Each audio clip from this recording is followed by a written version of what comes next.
조선시대 그림첩에 그려져 있는 자규루. 거기에 예시 한 수가 새겨져 있습니다. 달 밝은 밤 두견이 오는데 근심 품고 누대 앞에 기대었네. 내가 슬피우니 나는 듣기가 괴롭구나. 내 울음소리가 없다면 나도 근심이 없으련만. 세상에 괴로운 사람들이여, 부디 춘삼월 두견이 우는 누대에 오르지 말게나.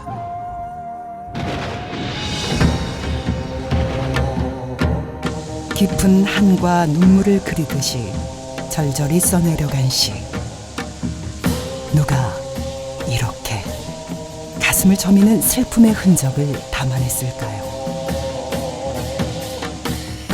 17살로 짧은 생을 마감한 조선의 6대왕 단종입니다. 강원도 영월에 위치한 보덕사. 1457년 단종이 노상군으로 유배되어 영월에 왔을 때 노상군의 노자를 사용하여 절 이름을 노릉사로 개칭했던 절입니다. 한곁에 자리 잡은 단종어가, 그 안에는 태백산 신으로 추앙받고 있는 단종이 모셔져 있습니다. 비운의 왕에서 신으로 부활한 단종의 사연이 이 그림 속에 담겨 있습니다. 단종이 죽어서 신이 되어서 가는데요. 그 과정에 지역에 살고 있는 한 촌노인을 만나게 됩니다. 근데 이 만난 사람의 모습에 비친 단종은 곤룡포에 흰 말을 타고 있는, 어떻게 보면은 왕으로서의 어떤 모습을 보여주고 있다라고 하는 겁니다. 단종이 잠들어 있는 장릉, 이홍이, 노상군, 노산대군, 단종. 이 이름들에서 엿볼 수 있는 격변의 인생이 검푸른 이끼를 입은 성물들의 세월의 흔적으로 고스란히 남아 있습니다. 3년이라는 짧은 재위 기간, 왕으로 살았던 단종은 어떻게 이런 이름들을 얻게 되었을까요? 단종은 문종에 이어서 적장자로 왕에 올라서 그야말로 요즘 표현을 하면 엄친아로서 이 왕의 자리에 올랐는데, 그 삼촌인 수양대군에 의해서 왕위를 빼앗긴 후에는 이제 그 상왕으로 자리하게 되죠. 그러나 이 상왕의 그 존재가 그 세조에게 상당히 위협이 되었기 때문에 결국은 이제 그 노상군으로 이제 그 강등을 시켜서 영월에 유배를 보냈던 것이고요. 500여 년의 시간을 넘어서 조선으로 거슬러 올라갑니다. 1441년 단종 이홍이는 조선의 왕권을 다진 위대한 군주 세종대왕의 손자로 태어납니다. 오랫동안 고대하던 문종의 아들로 애지중지하는 귀한 왕손이었고, 또 막강한 권력을 등에 업은 적자의 탄생이었습니다. 세종실록에는 세자빈이 적손을 낳았으니 신과 사람, 신하와 백성이 모두 기뻐할 것이라고 적혀 있습니다. 학문을 가까이 했던 세종을 보면서 공부를 게을리하지 않았고, 거기에 아버지 문종의 어진 성품까지 닮아서 세종의 총애를 한몸에 받는 손자였습니다.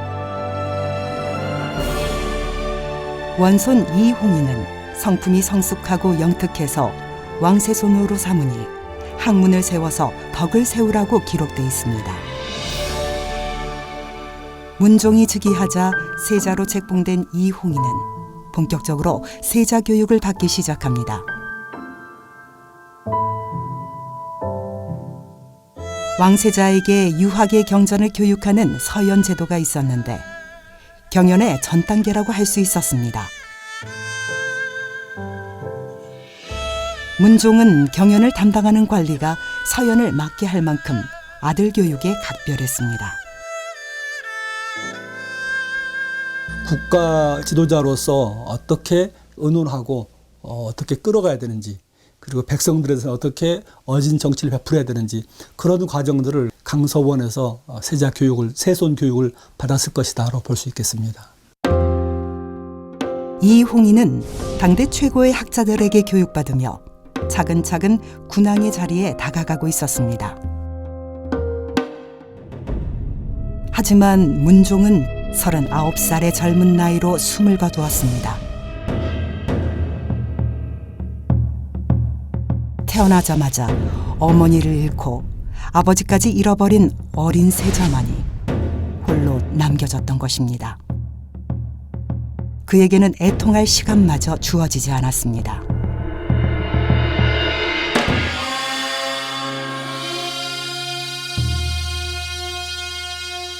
(1452년 5월 18일) 12살의 어린 단종은 경복궁 근정문에서 조선의 6대 왕으로 즉위식을 거행합니다.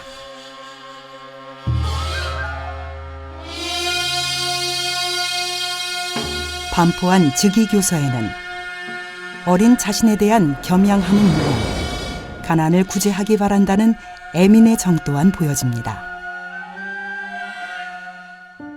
단종실록에 보면 상중에 즉위하게 되어 괴롭고 어린 나이에 두렵다. 가난을 구제하기를 원하고 대소신료들은 최선을 다해서 나를 보좌하라고 명하고 있습니다.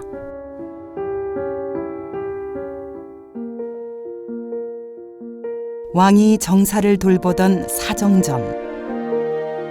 어린 단종은 할아버지 세종과 문종의 뒤를 이어 이곳에서 왕으로서 한 걸음을 떼며 신하들과 강론하기를 즐겼습니다. 즉위교서에도 교육에 대한 열의가 기록되어 있는데요.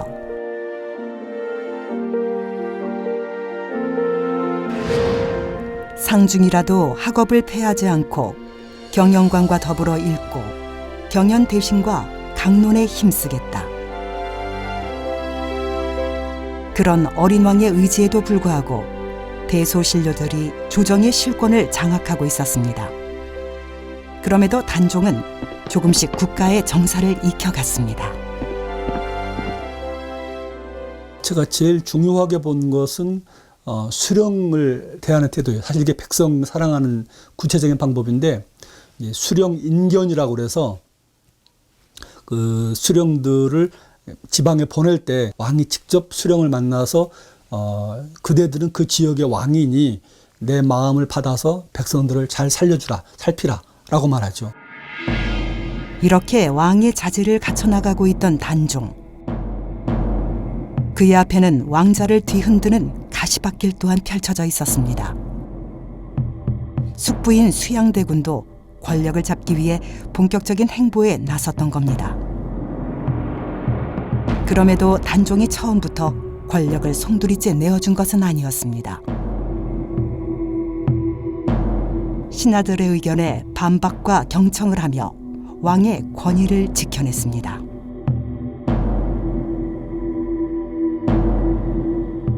한 신하가 봉회는 욕심이 많고 죄를 지었으니 임용하는 것이 마땅치 않다 했으나 단종은 봉회같이 벼슬을 박탈당했던 자가 많으니 괜찮다고 합니다. 또 범죄가 드러나지 않고 풍문이니 봉회를 기용해도 된다고 하교하는데 다시 신하가 그의 기용이 빠르다고 하자 단종은 알았다고 수긍합니다. 어떤 신하를 어떤 수령으로, 변방의 수령으로 보냈을 때 사헌부 언관들이 아주 강력하게 반대를 해요. 이 사람은 그 앞에 문종께서 쓰지 말라고 하셨는데 왜 사람을 씁니까? 무관으로서 이 사람보다 더 훌륭한 사람이 어디 있느냐라고 하면서 거듭되는 반대에도 불구하고 결국 씁니다. 재능이 중요하다. 그러니까 인재 쓰기에서 그 사람의 무관이든 문관이든 간에 재능 중심으로 인재 쓰는 거, 이런 게 진짜 그 단종이 제왕으로서 좋은 국왕으로서의 모습이라고 볼 수 있습니다. 좋은 국왕이 되기 위해 경연에 부지런히 나아갔던 단종.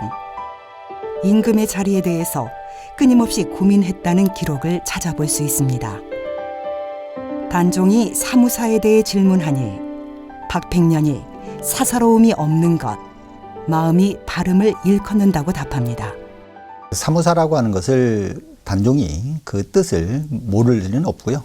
결국 이 경연의 신하들에게 다시 이 사무사의 본래의 뜻을 갖다가 다시 되짚어서 묻는 것은 결국 그 한 나라를 통치하는 국왕으로서 일종의 어떻게 보면 자신에 대한 다짐이라고 볼 수가 있습니다.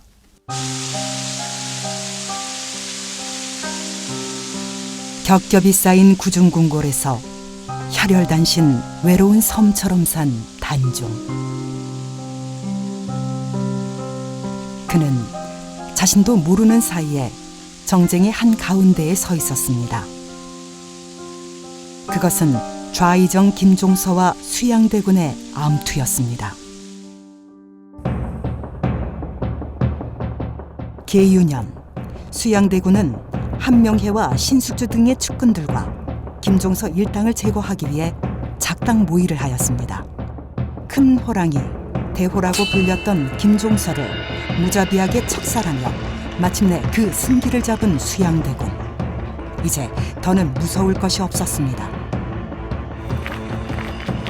거짓 왕명으로 입궐한 문무백관들도 살생부에 따라 제거되었고, 특히 황보인, 조극관, 이양 등의 공신들이 수양대군이 휘두른 피해 숙청으로 비참하게 죽임을 당했습니다. 이 계유정난이 일어난 직후에는 여전히 왕은 단종이었어요.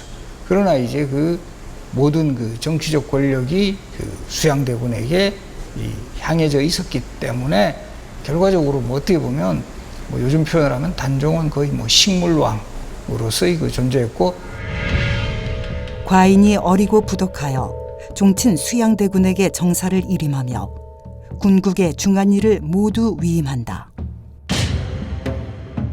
계유정난으로 단종과 수양대군은 형식적으로는 군신의 관계였지만 이미 권력은 수양대군의 편으로 기울고 있었습니다. 그럼에도 여전히 화근으로 남아있던 사람은 바로 수양대군의 동생인 안평대군. 그도 영모에 가담했다며 단종에게 거듭 사사를 종용한 끝에 안평대군마저 죽임을 당하고 맙니다.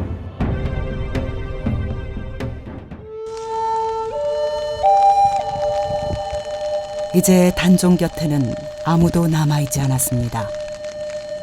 단종 즉위 3년 만에 이곳 경회루에서 15살의 단종은 숙부 수양대군에게 왕위를 내어주었습니다. 허울뿐인 상왕의 자리로 물러나게 된 것입니다.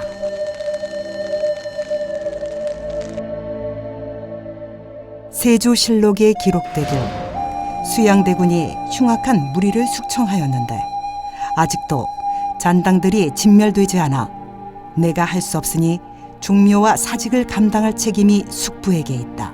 종친과 문무백관, 대소신료들은 숙부를 보좌하길 바란다.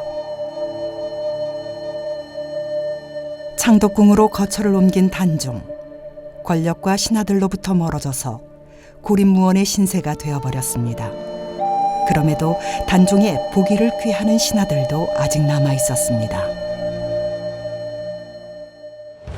병자년 명나라 사신을 맞이하는 연회에서 성삼문, 박팽년, 하위지 등이 중심이 되어 세조를 시해하려고 합니다.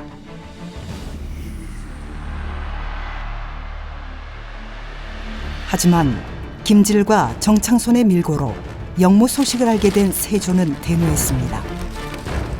그래서 죽은 시신에 또다시 형을 가하는 가혹한 극형을 내리게 됩니다.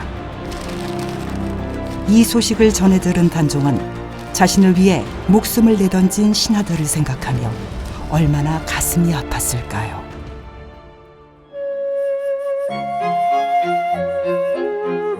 서울시 노량진에 위치한 사육신묘, 병자사화로 목숨을 버린 사육신들을 기념하는 곳입니다. 성삼문, 박팽년, 하위지, 유성원, 유웅부, 이계 6명의 충신들의 위패가 모셔져 있습니다. 역사 속에서 빛을 발하고 있는 그들의 절개는 어떻게 가능했을까요? 군주는 한 명이 사람이지만 어린 사람이지만 군자, 주공처럼 또는 공자처럼 이런 사람들이 잘 보필하면 훌륭한 지도자를 만들 수 있다는 것이 오래된 유교 지식인들의 꿈이고 모델인데 그런 것을 말하자면 수양 세조가 이제 꺾어버린 거죠. 그에 대한 그런 좌절, 기대 좌절 그런 부분이 우리 목숨을 바쳐서라도 지키자라고 했던 거라고 생각하고 단종을 위해 목숨을 바쳤던 사육신들.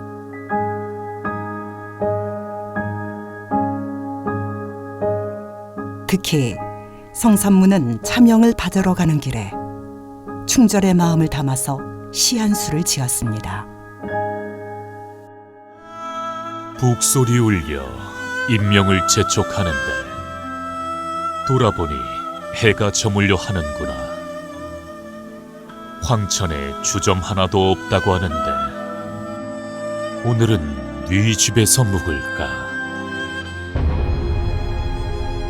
비극의 전조였을까요? 세조 3년 6월 22일 단종은 노상군으로 감봉되어 영월로 유배를 떠나게 됐습니다. 군사들이 단종과 정순 왕후를 호송하고 시녀들도 함께 그 뒤를 따랐는데요. 태어나서 평생을 자란 궁을 뒤로하고 떠나는 노상군의 심정은 어떠했을까요?